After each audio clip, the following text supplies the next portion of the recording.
তো এই স্মার্ট মিটারকে বাতিল করাতে হবে। এই স্মার্ট মিটার বাতিল করাতে গেলে ঐক্যবদ্ধ আন্দোলনের দরকার। এই আমার ভাই একটু আগে বলেছে বাংলাদেশের ঘটনা, তাই আমাদের এইখানেও আমরা সবাই মিলে সংঘবদ্ধ লড়াই করে ঐক্যবদ্ধ লড়াইয়ের মাধ্যমে আমরা এই স্মার্ট মিটার বাতিল করানোর জন্য আমরা পথে নামতে হবে। তাদের গ্রেফতার করে সরকারকে আমরা হুঁশিয়ার জানাতে হবে। এই সরকার, যে সরকার আমাদের জনবিরোধী সরকার এবং জনবিরোধী স্মার্ট মিটারকে প্রত্যাহার করার জন্য, বাতিল করার জন্য আমাদের লড়াই প্রয়োজন রয়েছে।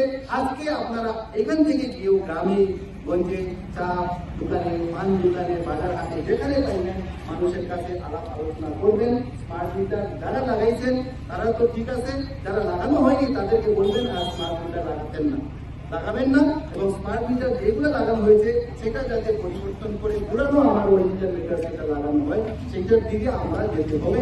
তাই আমরা সংঘবদ্ধ লড়াই যেগুলো করতেছি, আগামী 19শে সেপ্টেম্বর শিলচরে যে মিছিল হতে যাচ্ছে সেই মিছিলে আমরা সোনাই অঞ্চল থেকে মূলত এখানে যারা উপস্থিত হয়েছে আপনারা যাবেন, এবং আরো বেশি সংখ্যক গ্রুপ দিয়ে সেইখানে সরকারকে একটা হুঁশিয়ার আমরা দিতে পারি।